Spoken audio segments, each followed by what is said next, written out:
All right. Welcome, everybody. We're officially recording. This is session 15 of Beers with Engineers with your hosts, Will Hallam, Mike Gallagher. Super excited to have everybody here with us today. We are going to be diving into some custom containerized builds for mid servers and agent client collectors. So we'll go through kind of the usual intro for those of us who haven't joined in on this with us yet. We'll go forward. Will, if you want to pop up the agenda, we usually have a pretty pretty light agenda. And also we always have to start with the safe harbor slide, right? This is an important thing.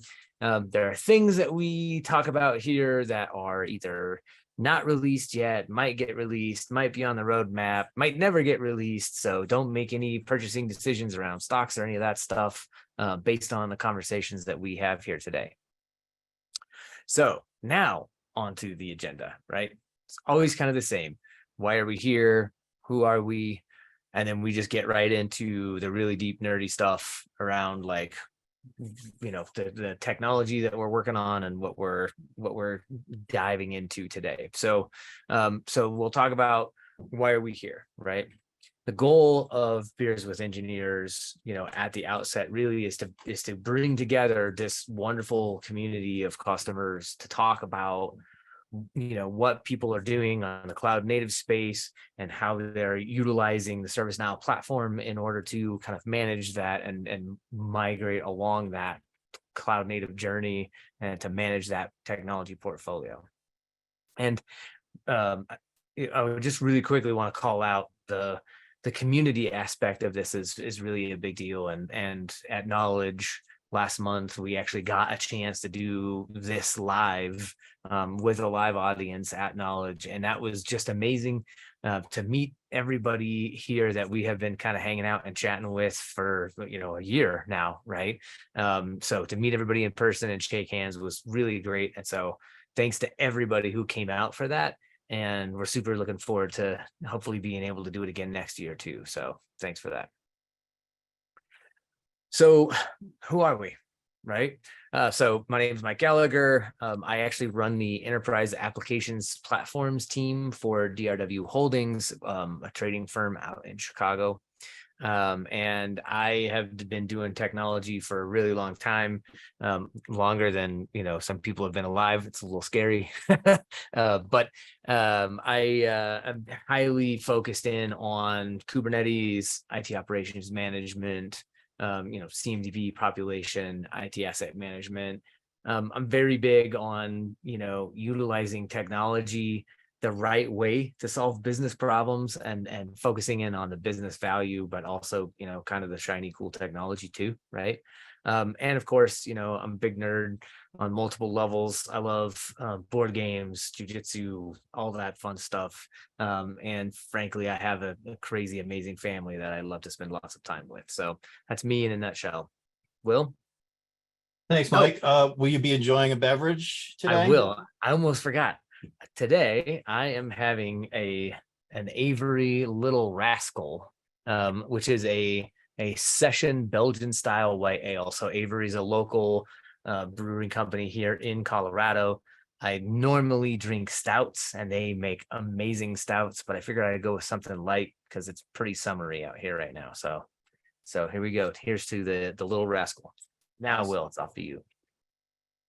Hey, everybody. For those I've met already, Will Hallam. I'm an ITOM architect with ServiceNow. Been in technology a super long time. Last decade or so, focusing on a lot of cloud native technologies, public cloud, Kubernetes, and automation within that space.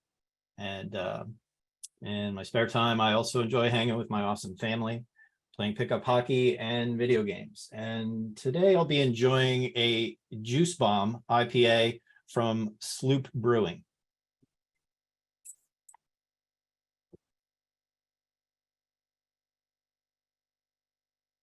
Okay. So test my ability to multitask and pour and speak to slides at the same time. So this slide just captures a few a few reasons that we've experienced or are hearing from customers for creating custom container images for your mid servers. And then, we've had that capability for a while, and then a slightly newer capability, the cloud native operations plugin, which uses an embedded mid server and agent client collector in Kubernetes clusters. So one of the things that we run into a lot is as container technology is maturing, companies are, implementing governance around that and placing requirements on container images around things like, vulnerability scans, or just, practices in minimization, or they've standardized on a given Linux distribution and setting that as kind of the baseline. All Linux containers need to be based on that distribution. Similar with JREs. JRE usage is, another area that companies tend to standardize on. And so by creating a custom image, it gives you the ability to twiddle all those dials that you want and come up with the most compliant container image to support your containerized mids or your cloud native operations payloads. Easier debugging. This is something that I've run into firsthand is, that's kind of one of the challenges in general in the containerized world. Is it's definitely not as easy to just jump into a container and see what's going on, compared with if you just got a mid running on a Linux box or Windows box. You can log in, you can look at log files, you can add, print statements, echo statements to PowerShell scripts or shell scripts. It's fairly accessible to somebody who's, an IT practitioner and trying to figure out what's going on with the mid server, or trying to assist the platform owner. Once you're kind of going over to a container image, it's more of a black box. You just throw it down there, you run it, you give it, you're kind of at the mercy of whatever hooks the container image author has given you. So there are some of those out of the box, and we'll cover a couple of those. The ability to tweak the mid wrapper settings that's provided with the standard off the shelf recipes. But building your own image gives you way more ability to kind of inject those debug statements, those echo statements, etc. If you're trying to debug a mid server behavior, or perhaps just kind of, develop an in-house capability that requires more transparency into what's going on inside the mid. Flexibility. Again, just giving you the ability, the access to all the dials in terms of what goes into this container image and what it looks like when it gets deployed to your various container runtimes. Plugging into existing CI/CD tools. Again, as this, as containers and Kubernetes matures out there in the field, companies are developing standards around not just what goes into the images, but how the images are assembled. They're using standard CI/CD tools, whether it's Jenkins, ADO, Amazon Code Build, whatever. By building your own mid image, you can just plug right into that existing, that existing capability within your company. And a lot of times that removes a lot of friction when it comes to, hey, we want to run this mid server image inside all our Kubernetes clusters, for example, or deploy this in an elastic fashion. And five kind of ties back to the things, company standards, it's really just another aspect that companies are internalizing. They're bringing in Artifactory, and they're using that to host all of the images that they run. There was certainly a lot of unrest due to various, supply chain related breaches, like the SolarWinds issue. And coming from the customer side, all of our kind of payloads like that, whether it was container images, install packages, we grabbed none of that directly off the internet. It was all coming in to an internal repository like Artifactory, and then all of our live workloads were pulling from there. And so by building your own image and just incorporating that into standard pipelines that you or your customers have, it just kind of slots it right into an existing practice. You don't have to reinvent the wheel. You don't have to, have a bunch of kind of manual processes put together to take an image and then, push it into an internal repository. You can just push it right to it. Any other thoughts on what you're seeing driving? You as a customer, as the owner, when you're going to be going to your Kubernetes team saying, hey, yeah, we want to run this containerized MID. What are they asking you? What are you anticipating they're going to ask you for in order to kind of say, yep, that's cool? Yeah. So for us,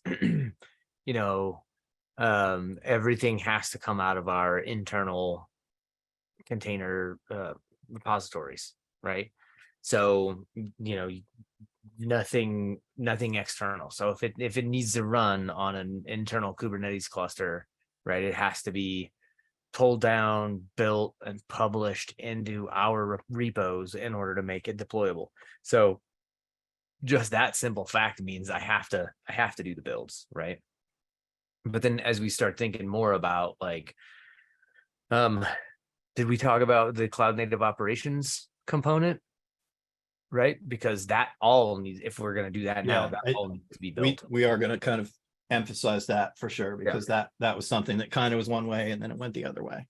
Yeah, so that's there's other components like maybe making it available to certain clusters, right? Maybe we have restrictions on using kind of like secrets off for being able to pull down from your own distro, or excuse me, your own repo, right? Those kinds of things are things that I'm seeing customers all over the place needing to do, right?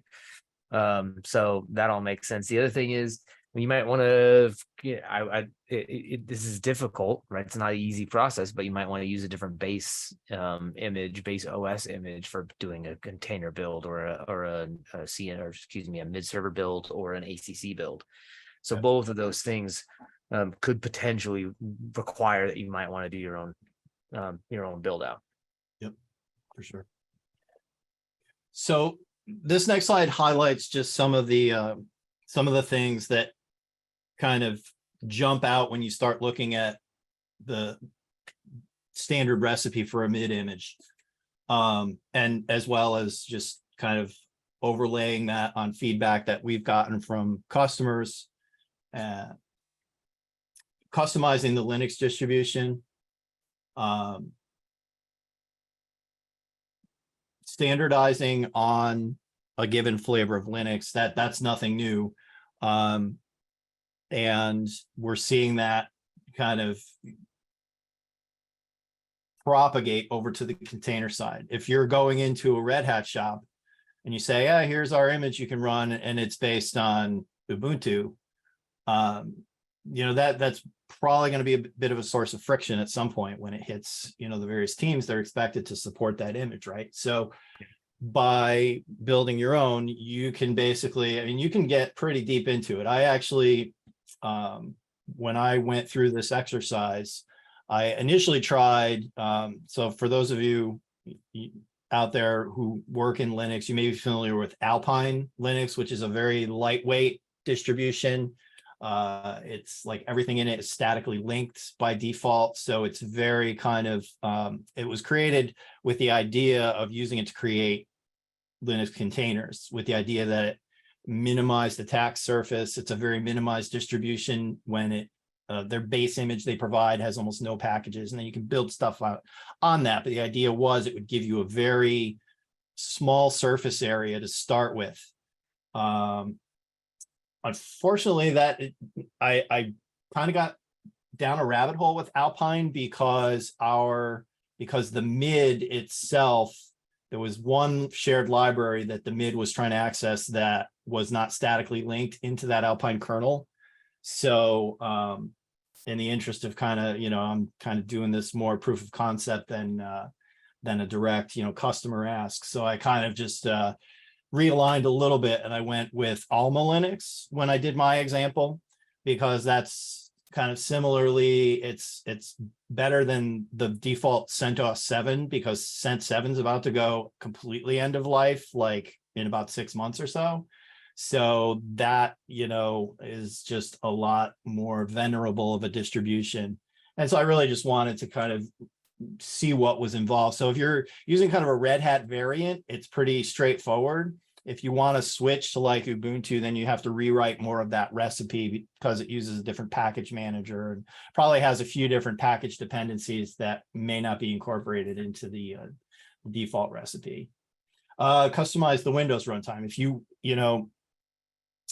Windows running on containers is still a bit bumpy, but if you're talking mid-server and you want to do Windows discovery or Windows automation, anything that needs PowerShell, you got to have a Windows mid still for now. So there's actually a requirement that the Windows image that your container is based on be the same version of Windows Server that your node is running, that your if you're running Kubernetes, that your Kubernetes node is running.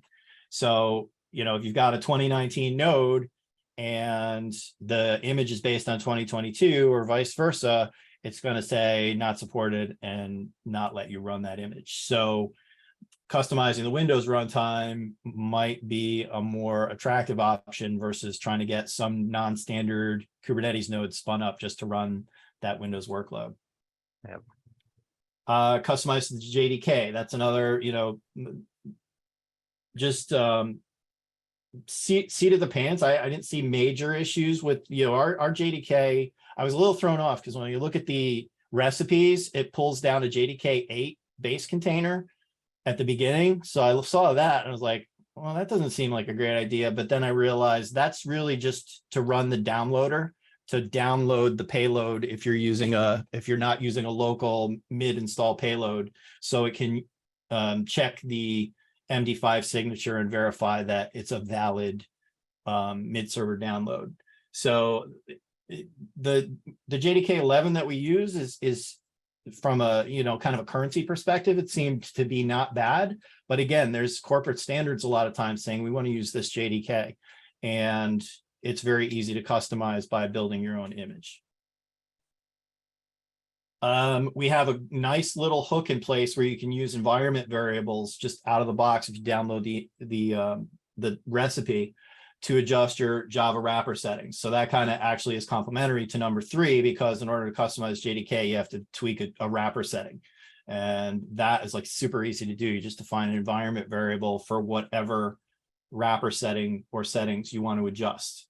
So if you want to, change your stack size, for example, which is a big one, if you're pulling in a lot of events or doing HLA on your mid, sometimes you need to increase your stack size.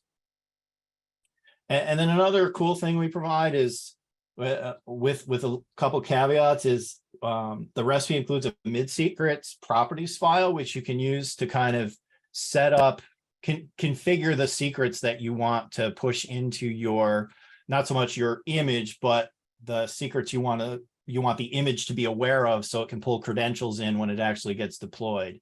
And I know, Mike, you ran into a little bit of a incompatibility because the secrets file is in one format and it reads it fine if you are deploying it raw directly to a Docker, like Docker Swarm. But if you're using Kubernetes, there's a slight difference in secret format. So you have to kind of, I looked at our docs really quick and it didn't look like they really updated that with any kind of notice. It just says, set it up as a Kubernetes secret and then add the secret to your manifest. And I think your experience was it was a little more involved than that to get it to pull those secrets in if you're doing it in K8s versus raw Docker or Swarm.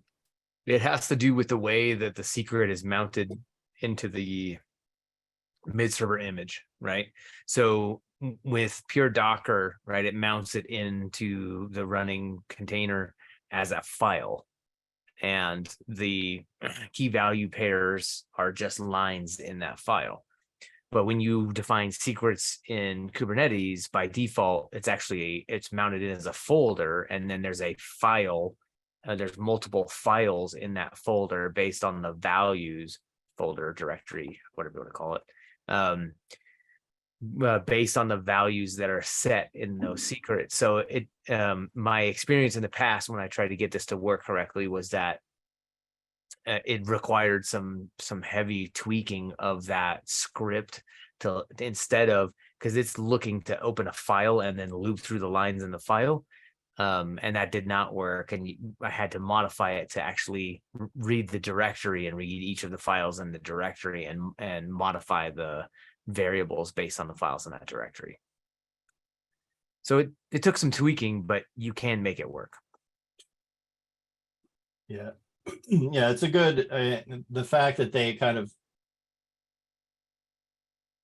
recognize the need to not throw everything into a clear text or an unmasked format was good. And hopefully there'll be, you know, some kind of an errata in the documentation or whatever down the road. But in the meantime, it's just something to be aware of. If you want to use that MID secret properties file and you're doing it on Kubernetes, you may have to tweak the, there's actually a script that I'll kind of touch on when we get into the live demo stuff called the init script, where you'll just have to tweak that shell script code if you're going to be pulling it from a Kubernetes secret based on the difference in the way it mounts those.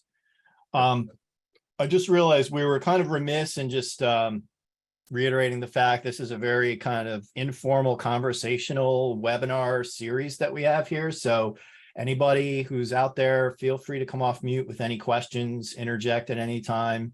We don't really stand on formality. And, you know, generally we've got over the scheduled time available to kind of go down whatever rabbit holes people want to. So don't be shy out there. Hey, and to that point, just really quickly, I want to call out Varun had a comment in the Q&A around that they would prefer vendor provided Docker images. That way it's vendor ownership to fix any security vulnerabilities, right? Totally agree and understand with that. That's definitely a stance that a lot of organizations take, right?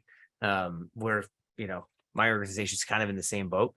However, there are still times where we need to take that, you know, the base recipe, right, and then make a few tweaks to it, but still, right, like the kind of the baseline image is still really owned by the vendor, and we, you know, go back and push on them. So there's definitely kind of the best of both worlds right there that you need to be cognizant of. You know, you can't just take the vendor provided image all of the time. Sometimes we got to tweak it, but at the same time, right, like I hear you. It's very nice to basically to use an old phrase, like have one throat to go choke about, like, hey, go fix this problem, right? So I'll mark that as answer live, and then and always, right, feel free to jump in, chime in with questions or comments. In terms of customizing cloud native ops images, so as we alluded to already, that's actually required now. We did start out with some publicly available images. Unfortunately, because of the way vulnerabilities are flagged, like I said, it's kind of a yes, no, and there's very little ability to provide context as to what the actual impact is. So the decision was made, rather than, you know, cause a lot of concern because of those, because of the current practices in place, we'll just kind of go back and align to what's been in place for a while with MID servers, which is basically we'll provide, you know, we'll provide a recipe and allow the customer to kind of determine where to go from there. So one nice thing that they did include, they were kind of forward thinking when they came out with the manifests that get pushed to the Kubernetes servers. It already includes a commented section that I'll cover, you know, when we get into the hands-on stuff, where you can pull, you know, you can basically just, there's a table in your instance, you just modify the YAML, and from then on, when you invoke the kind of one-liner to install Cloud Native Ops, it will pull from your private repository instead of trying to pull from a public repository. One thing that Mike and I noticed is that the off-the-shelf recipe, when you do the Docker build, it has a command in there to copy everything out of an asset subdirectory. And at least in the current kind of shipping version that you get, if you just install CNO from the store, there's nothing in the asset directory. And the Docker copy command, at least on the platforms I built with, it doesn't like that. It's like, I don't find any files and it'll just throw your build out. So you really just have to, so the intention of the asset directory, it's kind of a generic construct where if there's supporting scripts like there are with the MID server, or if you want to embed the actual MID or agent client collector install payload in your, as opposed to pulling it off the internet, if you want to incorporate that in your build tree, that would go into the asset directory. But by default, when you try to run the ACC recipe through, it doesn't have anything in that asset subdirectory. So I just touched an empty file in there and it allowed it to proceed. Yeah, I that's an think important call out. It's not on the mid server build. it's the agent client collector one. Yeah. I was like, there's a couple different scripts, supporting scripts in the MID recipe that exist in the asset directory. And for whatever reason, none were required with agent client collector. And so if you don't happen to be using a pre-downloaded local copy of the ACC install package, then that asset directory is going to be empty. I think, Mike, you mentioned you had an issue as well with the agent client collector recipe using an old Debian distro that like caused issues because the repos had been moved to the archive or something. And yeah, that's right. I had to change the oh, man, now I gotta go back. You have to change like Debian 11 or something to get it. No, I didn't. I don't think I changed the base. What I did was I changed I added a little script in the build out to add the right archive directories for the package manager to be able to pull all the packages off the archive, because that version is so old now that all of those packages have been moved to the archive version as opposed to the primary hosted version of that package repo. Yeah, I mean, you had tried it before me. So when I tried it, I changed my recipe to use Debian 11. Actually, I did Debian latest. Okay. Which didn't work because apparently they've deprecated some package, the dpkg-sig package, which our recipe uses to validate the signature of the ACC install payload. Yep. So for some reason, like Debian 12 doesn't have that package. So I had to actually go to Debian 11, which is a pretty current distribution. Yeah. But yeah, so that was a little bit something to watch out for folks who are looking to build an ACC image and maybe want to use something newer than Debian 9. And so just for posterity, I just put the name of the table in the instance that'll be showing in a couple minutes that contains those YAMLs that you have to tweak if you want to point your CNO installs to your privately hosted image.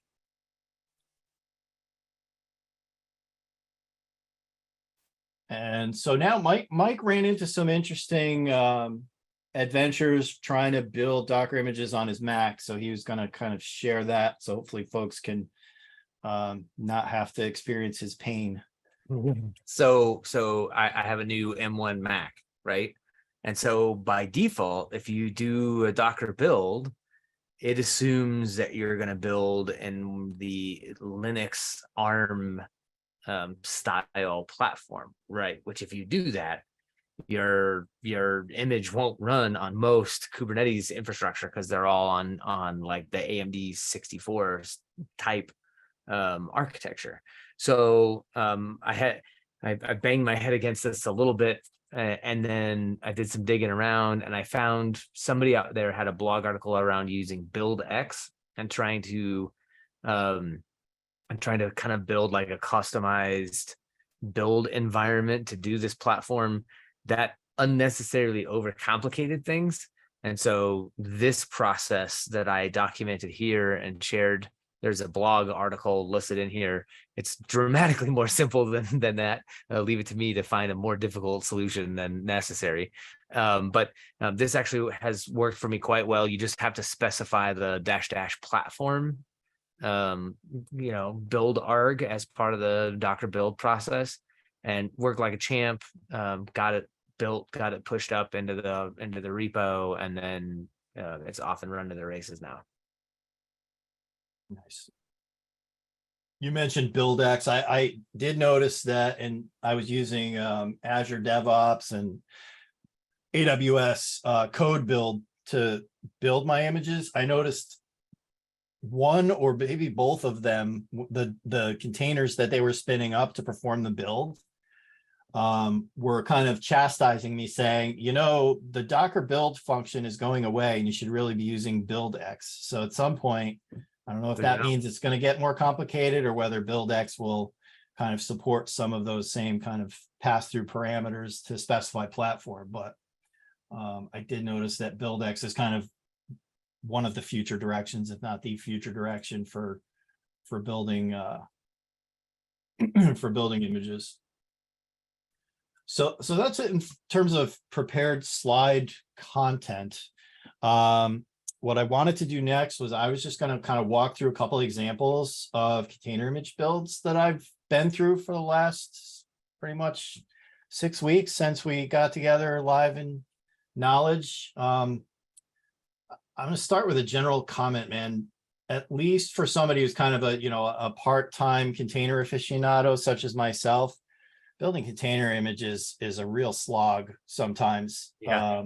It just, because you don't just have the ability, like I talked about earlier, just log into the server and see what the process is doing and look at the log files. The iterations are sometimes a bit lengthy, just to make a slight change and then put through the build and then launch the container and then try and pull the logs out through different mechanisms, especially given the overall direction to go towards very minimized containers. So we're using fortunately, I guess it's a plus about the fact that our both our MID and ACC containers generally run within a fairly full featured OS base image.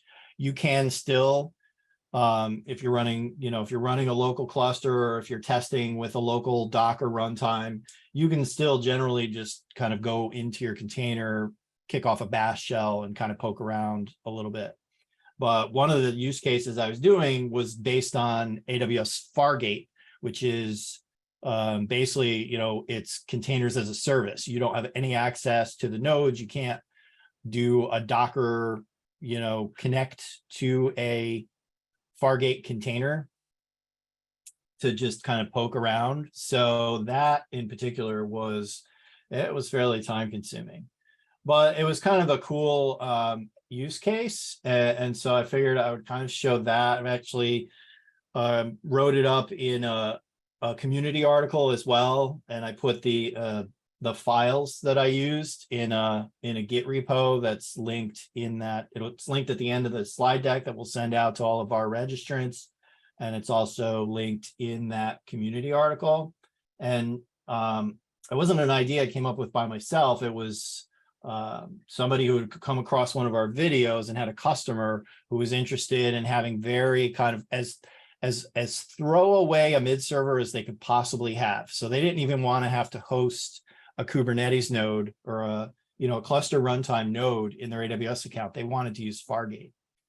And they actually, they were able to kind of throw the basic image out there. But the problem we ran into was every time it would go away and respawn, it would show up as a non-validated or either a non-validated MID or a MID in need of rekey. And they could kind of mitigate that with mutual TLS, but that was, they kind of saw that as kind of a band-aid. So what they're really looking for was a container that could run in Fargate, have some kind of persistent storage so that you could relaunch it as many times as you want. It would just pick up where it left off instead of getting this net new mid server every time. So that was what I kind of set out to do. And so just to kind of run through the tweaks to the existing image that I had to do to make that happen. And I did some other stuff too. I think I might have adjusted the base Windows image just to kind of, so this whole thing was basically kind of proof of concept. So I may have tweaked that just to kind of verify that that would work. And then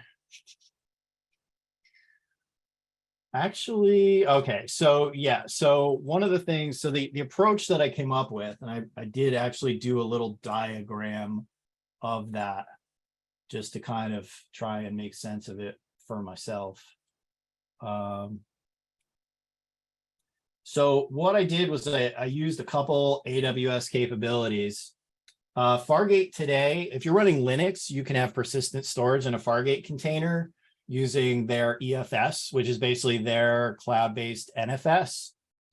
And it's baked right into the definition of the ECS task. So like if I actually look at my Linux version of this, and the Linux one was way easier. I have predominantly like a Unix Linux background. I do, I do lots of Windows stuff, but I'll run into these weird Windows things and I'm just like, man, this is why I prefer Unix and Linux. So, so the way I configured my Linux-based Fargate container, I just kind of bring up the user-friendly display. To do the persistent storage, all I had to do was go down here and say, yeah, I want to mount up an EFS volume. And then I had defined an EFS volume with the EFS file system. And I just said, yep, just mount it up. And then here's the directory to stick it under. And we do provide in our out-of-the-box recipes a specific directory that you can mount persistent storage to. We can provide that for both the Windows and the Linux recipes. If you mount up persistent storage to that directory, it will, the recipe will copy files back and forth to try and preserve some of the state of that container when it gets killed and comes back. What I found is the container image for a generic MID server as opposed to cloud native ops, it didn't store the key store. It wasn't copying the key store back and forth for whatever reason. I would think that's probably a pretty easy fix. I'm sure that's in the works. At that point, that'll make like the validation and the key getting out of sync go away. In the meantime, it was easy enough to kind of tweak as I was doing my custom image. But anyway, long story short, this capability here to take an EFS mount and just automatically transparently make it available to your Windows Fargate container, that doesn't exist. It's not supported yet. And I asked Amazon support, I said, is there any way to do persistent storage in a Windows container? And they said, not yet. Here's the link to click on to request that enhancement. So I just kind of rolled my own. And again, and it's heavily caveated in the community article. This is no way ready for prime time. It's a solid proof of concept. I got my MID server to spin up and I can kill it and restart it, and it doesn't immediately go invalidated or in need of rekey. The Windows MID also uses some kind of an encryption for if you're using username password credentials for your MID account. It encrypts that using some key based on the user of that OS image, which means if you restart or kind of kill and restart the same container image and try and point it at, a persistent MID server file hierarchy, it can't decrypt that password that was encrypted because it generates a new key every time you relaunch the container. So fortunately, the out-of-the-box container recipe provides a force option that basically says, hey, repopulate the config.xml every time you launch. And that got me over that, but it was just another kind of iteration in trying to kind of get this thing working.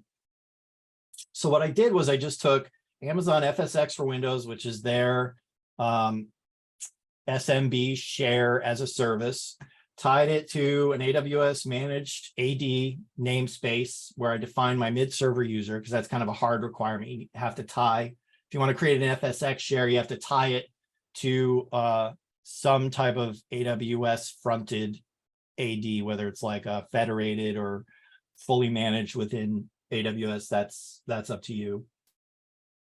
Anything that was sensitive, I stuck in AWS Secrets Manager, so there's nothing, being passed in the clear as far as like the mid server account credentials to get to the instance.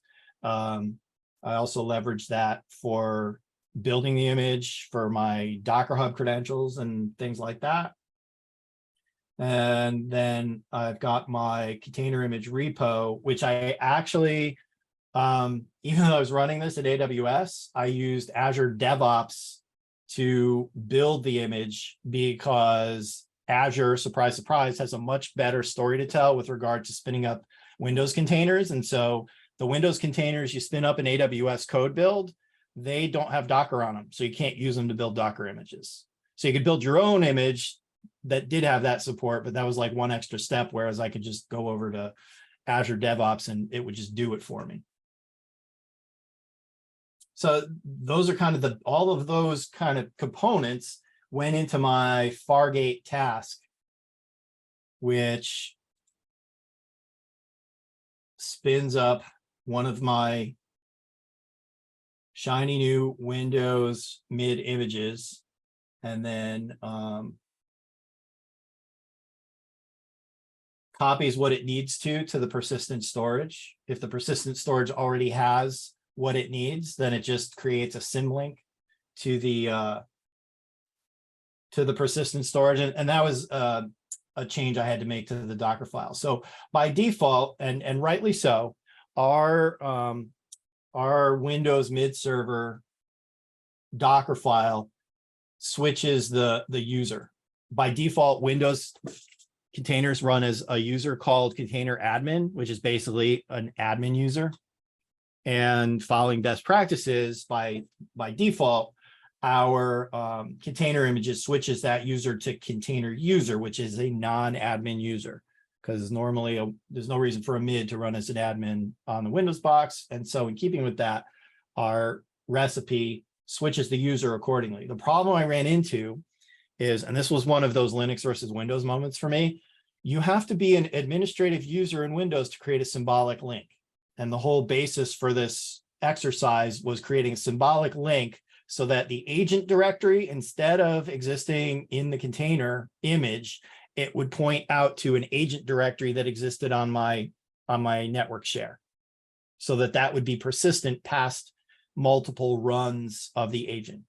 And again, in the quick and dirty department, that should definitely be skinny down. So like the binaries and stuff still stay in the container image. I don't know if Windows containers will work running like with the OS partition read only, but I know that's like best practice wherever you can do that. So, in keeping with that, a production implementation of something like this would want to have just the writable files, the kind of the transient files that need to change sticking on that persistent storage, with the static files residing in a read-only kind of OS partition within the container image. But anyway, I threw out all that code that we do off the shelf in here, which is basically changing the ownership of all the mid files to this container user.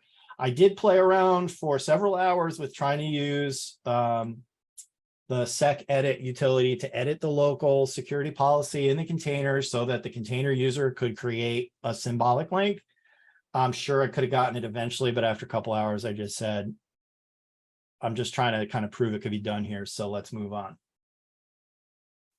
And I believe I do call that out in the community article that, if somebody really wants to run containerized Windows mids and Fargate, they'll need to solve that problem before they can go live. And then the other thing I had to tweak as far as Dockerfile is concerned, like I mentioned, it does an encryption of your MID password. If you're not using MTLS, if you're using MID username password, it encrypts that the first time it starts up using some encryption key based on the user, that container user. And that container user key only exists in that particular incarnation of the container image, which means if you've got persistent storage and your config.xml is stored in that persistent storage, it's going to have an encrypted string that a subsequent invocation of the container is not going to be able to decrypt. At least that was my experience. I'd relaunch a container, it would just give me all these errors about, I can't decrypt the password. It wouldn't be able to log into the instance.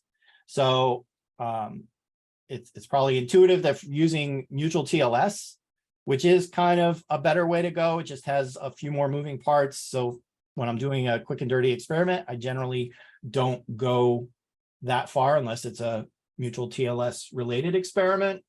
If you're using MTLS, then it's not an issue, but if you're using just regular basic credentials, which again, I'm doing that, I'm extracting those via secrets manager and passing them as environment variables to the container. So they're not really exposed in the clear.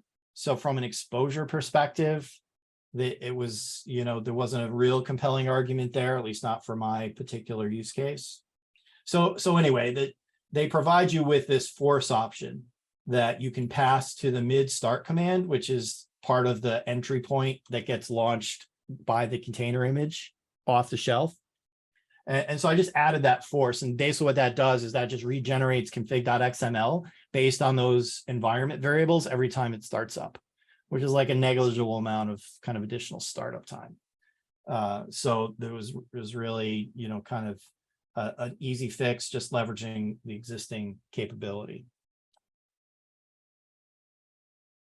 So then the other spot that needed tweaks was, so for the mid container image, there's this asset directory, and that includes supporting scripts. It includes the script that the container build uses to download the payload. If you don't have it embedded within your build distro, you can give it a URL and it'll just download that corresponding install file.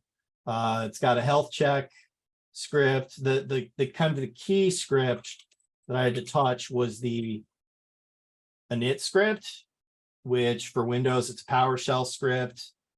Here's where it kind of calls out the persistent directory, where it can be like, where basically it will look for some persistent storage that it can copy stuff to.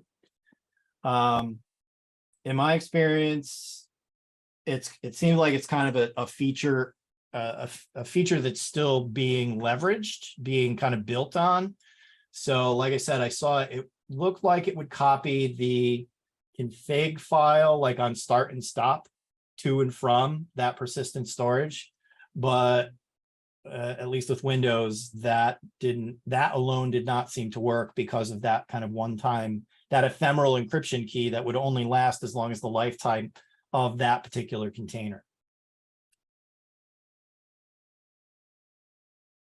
So in order to leverage my persistent storage within Fargate, and the Fargate use case, kind of the worst case scenario. And what I mean by that is if you're running in AWS, they have containers as a service, they call it ECS. You can actually spin up your own nodes. And once you're spinning up your own nodes to host these containers, you've got a lot more options with regard to making persistent storage available. It's really, so Fargate, if you can get to work with Fargate, you can get to work with basically anything else, because anything else will give you a lot more control over things like your network traffic, your ability to interactively go into the container, see what's going on, and making storage available.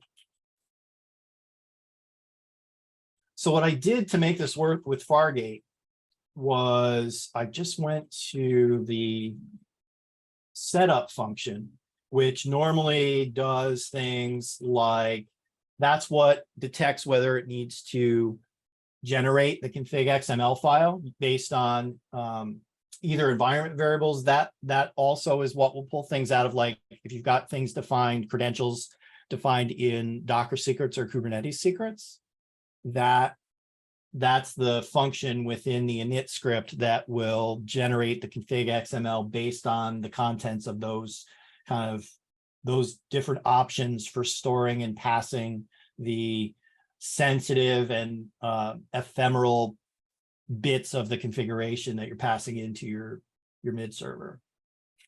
So essentially what I did, and again, all this code's available in an example Git repo, so you can peruse it at your leisure. So I'm not going to kind of dwell too much on the minutia of what the code does, but it basically just looks for my persistent directory, and then it looks to see if the agent folder construct was already copied there. And if it was, then it'll just rebuild that symlink. It'll create a symlink, remove the existing agent directory out of the image, and then symlink it over to the persistent agent hierarchy. And again, totally quick and dirty. In a real implementation, you would kind of divide that up and only put the stuff that you really want it to be, read only. I'm just trying to increase the size. So one of the kind of benefits that I discovered is by doing it this way, I can just mount that same Windows share on a standard Windows box. This is like my Windows MID server, my regular old Windows MID server.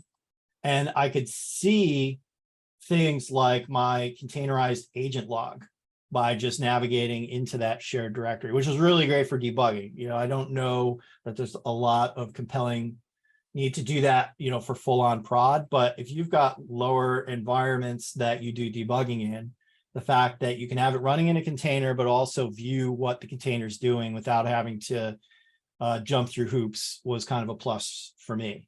So this is my FSX share that I just mounted here on drive R, and I can peruse my PowerShell doesn't like dir /w. I can peruse my logs. I can basically see everything that's running and all literally everything that is present in the file system that my containerized MID is using. So that was a big plus from a debugging perspective. And yeah, so worthwhile exercise, and it got me more familiar with container recipes and the like. Any questions, comments? Want to recognize we're 2 minutes from the end of the kind of standard time. I don't know about you, Mike, today, but I'm good to hang and talk as much as people have questions or whatever. I do have a couple of other examples I can run through with CNO. You can dig into the DevOps pipeline. Sabrina has her hand raised. Is that on purpose? Yes, it is. Okay, what's your question or comment?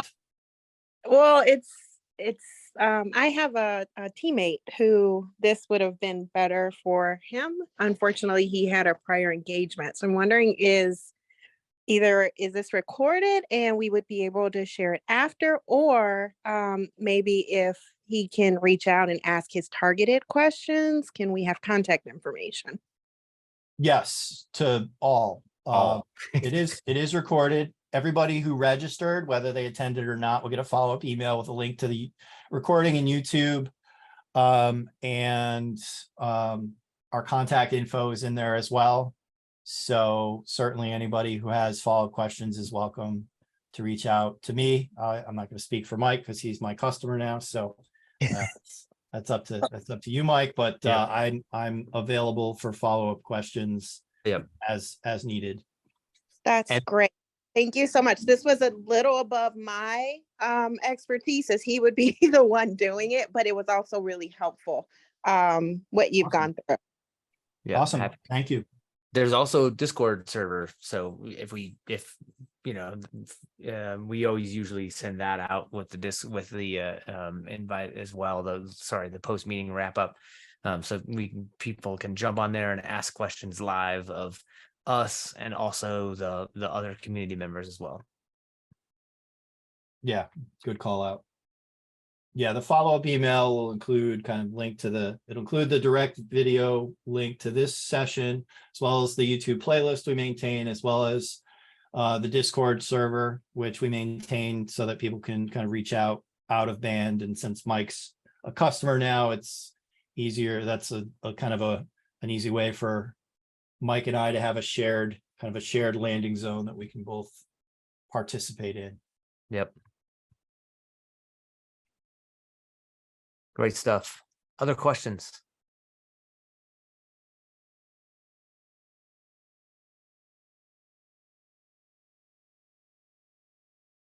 One thing to call out there is, Will, you had shown that health check script. Yep. But that's what Kubernetes uses to check the health of that container, right? To determine whether or not it's up and live and everything is working. So that is actually big and important, right? And understanding sort of like what's going on in here if things start crashing or it's not, coming up and starting appropriately. This is a good place to go and look. Yeah, and you can actually see, like when I look at my persistent share here, it's got this .health check file, which was updated. Well, let's see if I look at it. I think it's supposed to update every 5 minutes. So yeah, so it just got updated again at 4:59. So that means the health check script is running and touching that file. And then I think what happens is the health check script will look for that. If it doesn't exist, that's one condition that'll cause it to do an exit one. And then it's just kind of a generic function within the container runtime that if it gets a health check return of non-zero, it throws up an event saying like a failed health check. And then you can tell it like how many fails in a row have to occur before it'll mark the service as, or the container is unhealthy. Right. And that was one thing with the Fargate based experiment that I did, was I noticed that the file share would go offline briefly sometimes. And to be fair, I didn't set up with any redundancy. It was a lab. I just kind of set it up real quick. But when that happened, the current kind of experimental config I have was not happy. It would just toss its cookies. I mean, the plus side is all I had to do was restart it and all the storage was still, the persistent storage would allow it to pick up exactly where it left off, including anything that it was trying to send to the ECC queue that it wasn't able to before it died. So in theory, you could get that health check configured within Fargate and then configure it as a service within Fargate, which would automatically restart it when the health check failed. And there's probably other things I could have done to make the FSX Windows share more resilient. So it seems imminently possible. Again, this kind of all started because a customer was like, hey, can we run these in Fargate? Because we'd really like to not have to manage our own container nodes. We just want to spin up container images to do stuff and then make them go away. Yeah. So it seems like a pretty good use case, and just adding that ability to do persistent storage. I'm sure Amazon will bring it along at some point, but those timelines are indeterminate. So in the meantime, it gives people at least an option if that really is something that, gives them value. I mean, to be fair, spinning up a couple EC2s you can actually create ECS clusters with a default node count of 0. So if there's no workload, you won't have nodes just sitting there doing nothing.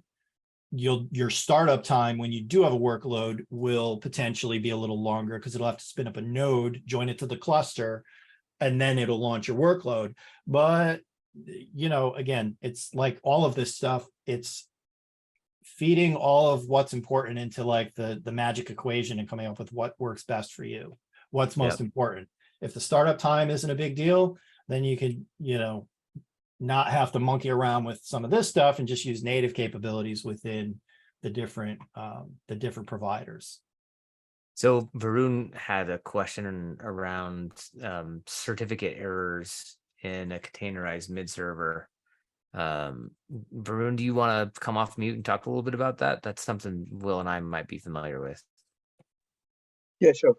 So what we are trying to do is we are trying to do a POC using a mid server and ACC in order to test out the ServiceNow discovery for the Kubernetes resources, like pods and stateful sets and deployments.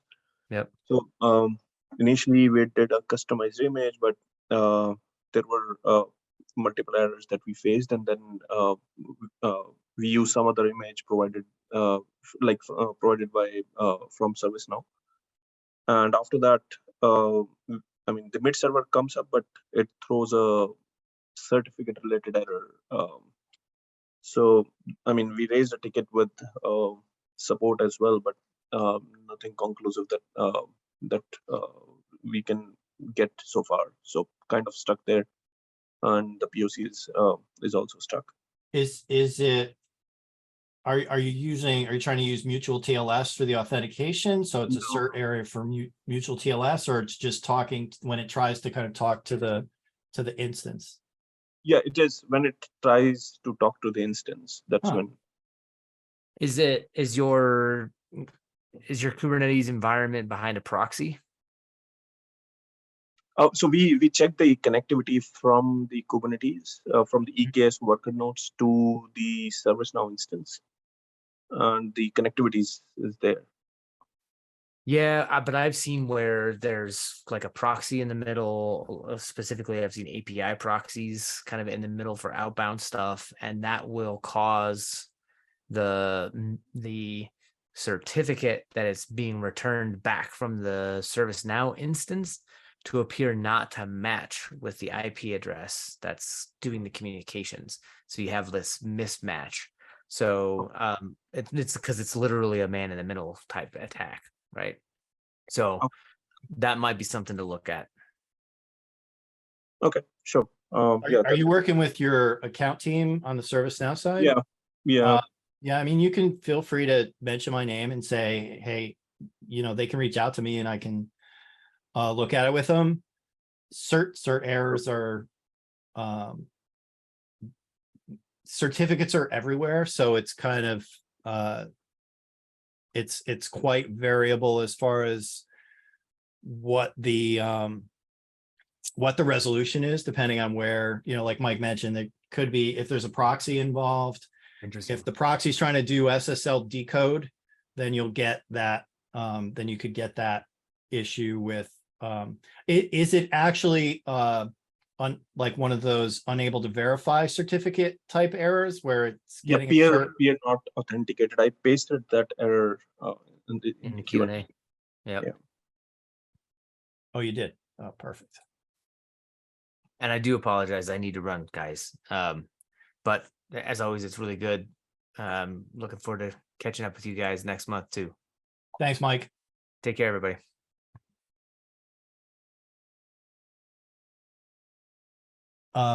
Let's see. Crypto error. Peer not authenticated. Okay, yeah, that's not a particular error I've seen before, but I'm certainly happy to kind of go back through all of my kind of container notes and see if I can find anything. So yeah, feel free to kind of mention my name to the to your account team, and they can kind of loop me in on the back end, and happy to try and see if I can get you past this. Sure, thank you. That will be helpful.